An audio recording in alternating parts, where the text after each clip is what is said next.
So our next step is to take the bearing out here, but the jack shaft bearing, but I want to explain a few things that we've done so far and why we're getting that far into the project.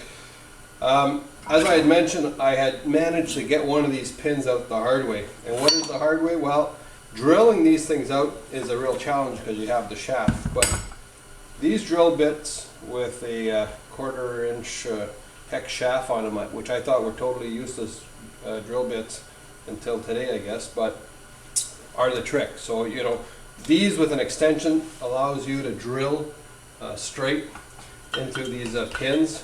That's a nice little setup to do that. The problem is I had different ones of these, and actually they're not even mine, they're my son's, but there's this very low grade cheap drill bit that I tried initially. This is 3/32, and as I drilled the first pin, the drill bit broke inside the spring pin, which really wasn't a nice thing.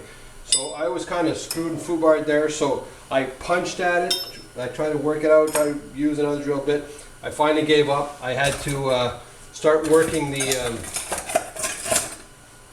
screw that holds the roller in, and I finally got it out. I didn't damage the threads too much. Actually, very little. Actually, I got lucky, I guess, but finally got it out. And but I'm not going to do that with the next one. The next one I got lucky. I used a higher grade drill bit. Again, this one was a 3/32. I'm not sure if that's the one I used. Yeah, probably that's the one I used. And I drilled right through. So now I got this. I drilled right through the pin. It's opened up on the other side. But in order for me to go in the back and drill the 1/8 inch hole so I can punch this pin out, I need to take this part of the clutch out. And to do that, I got to take the bearing off. Take the bearing off, you need a puller, and like all the other tools I need for clutches, I've made them myself. So here's how you make a puller, very simple. I went out and I bought 7/16 threaded rod. They're 36 inches long, cut them in half. So I've got now 4 18-inch 7/16 threaded rods. You can probably use 1/2 inch, that'd be a little bit big, too beefy I guess. 3/8 may work, but I chose 7/16. Go through your scrap metal box, find some metal. This is a plate. I forget what this was used for. I actually had 2 of them. This plate's perfect because it's half the work done already for me. And I happen to be lucky and have another plate in my scrap metal, which is the same size. This is, believe it or not, this is I didn't cut this. This is scrap metal I got, and I just got lucky. So what I'm going to do is I'm going to drill 4 holes, and for the center part of this thing, I got a hole saw that's 1.5 inch. Not quite big enough. Would need to be a little bit bigger, but these things never work that precise in the first place. So I'm sure the hole's going to be bigger, and I'm sure when I'm done with the hole, it'll be a little bit bigger than 1.5, and I'll be able to slide it in there. So very simple. I'll just overlay these, and then I'll mark them up. Take a marker here, and I'll mark them up where I'm going to make the holes. And there's my center here, right here. So I'll drill those all out, 7/16, and then I'll make a bigger hole in the middle with the hole saw, and then cut it out, and then I'll have my piece.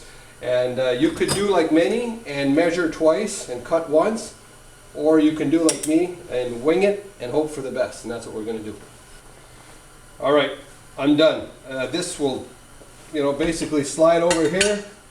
I'll be able to put my 4 bolts on and pull on this.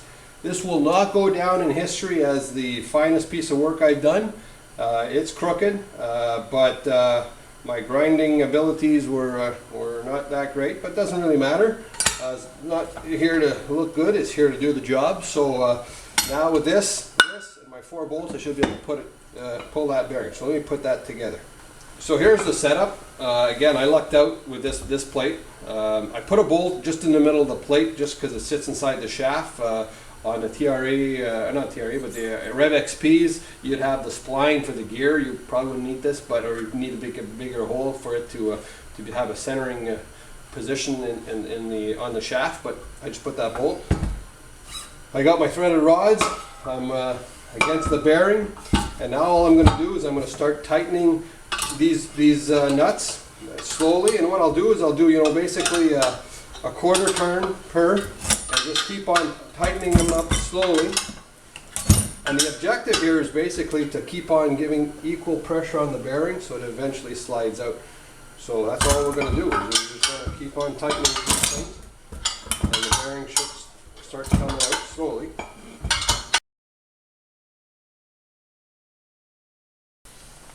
So as you can see, it's coming out slowly. It's probably hit not a quarter of an inch, but 3/16 anyways. And I'll just keep on tightening this thing. Oh, I probably got a quarter of an inch now. Probably use an impact wrench on the other end there and get those bolts turning quicker, if you will. I'd rather not. I'd rather just take my time here and tighten this slowly and get the bearing out. So it just let go. Once you get basically the bearing width done as far as pulling it out, and just take your rods out and pull out. There's your bearing. Simple as that. All right, so we're where we want it to be. Basically, we've got the other sheave removed, and you can see the hole that I drilled right through the roll pin or the spring pin. I've come out on this side, and I really don't like this design. I mean, it would have been so simple for BRP to drill right through with this pin, and whenever you'd want to service it, you could punch the pin right through. It would have been so much simpler. And I wish I would have broken a drill bit in the other one, because I would drill it as well. Mind you, once I get this thing fixed and back together, I would expect that these rollers are going to last a little longer. And on the other side, where it's just a standard pin, we'll go through the cursing of trying to remove it the old way. But now the challenge is, I've drilled this hole, and I forget what the size was. I think it's like 3/32. Now we got to drill a 1/2 inch hole, because it's a 3mm pin, which is basically 1/2 inch. So I got to drill a 1/2 inch hole in the aluminum on the outer side up to the pin. And once I do that, I should be able to feel that, and then I'll be able to punch it through. To do that is going to be a challenge. This pipe obviously is much longer than the other side. So what I've done here, and we're going to try, this is going to be a two-man operation. This worked very well on this side, okay, because it was high enough, okay. On this side, obviously going to be a problem. So I have an extension to make it that much longer, and we're going to do this, like I said, two of us, and just to try to give me a little bit of stability, I use this socket, and I'm going to hold it like this, and I'm going to try to keep it as straight as I can, and slowly we'll drill through, and we'll get to the pin. So that's the plan. How easy that's going to be, who knows? Let's try it. So the hole is right on the edge of the clutch here, and it was very difficult to start the drill bit. So what I ended up doing is I ended up taking a small Dremel with a small bit and just gouged on the high end of the incline here, so I can flatten it out, so when the 1/8 drill bit actually starts making a hole, it'll be flat. If not, it'll keep on sliding inside here. So I think we got a good start here, so let's see if we can drill this hole out now.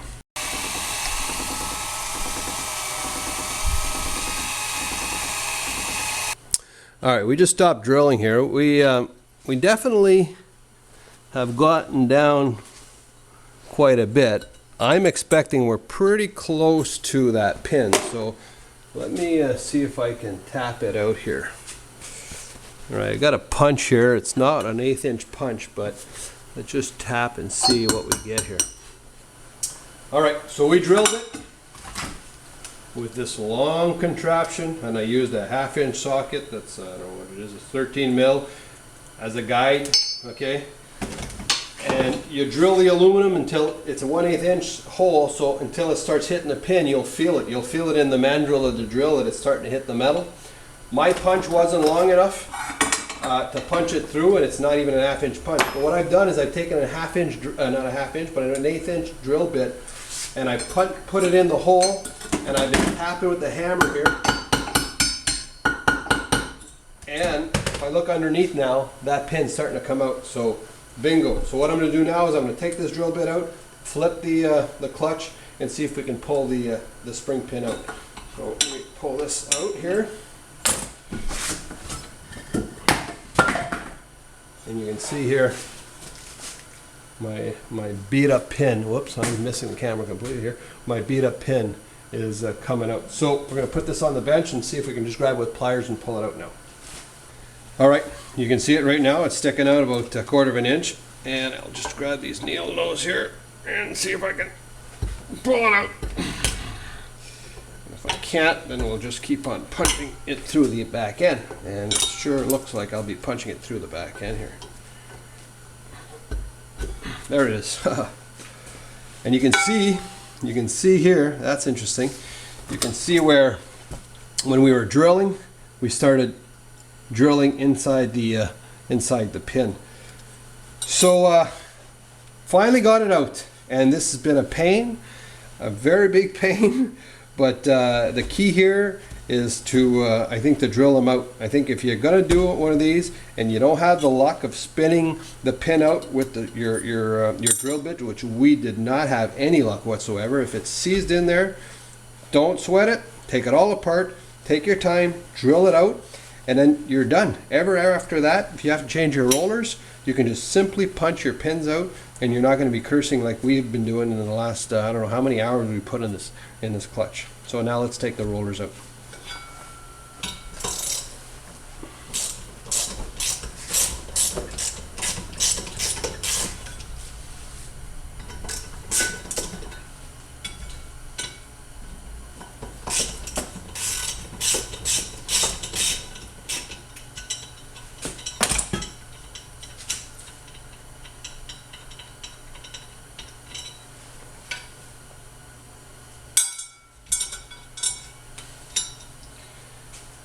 This is why we're taking it off. The roller, it didn't break, but it actually has a flat spot, probably because of the spring tension wasn't done right or something.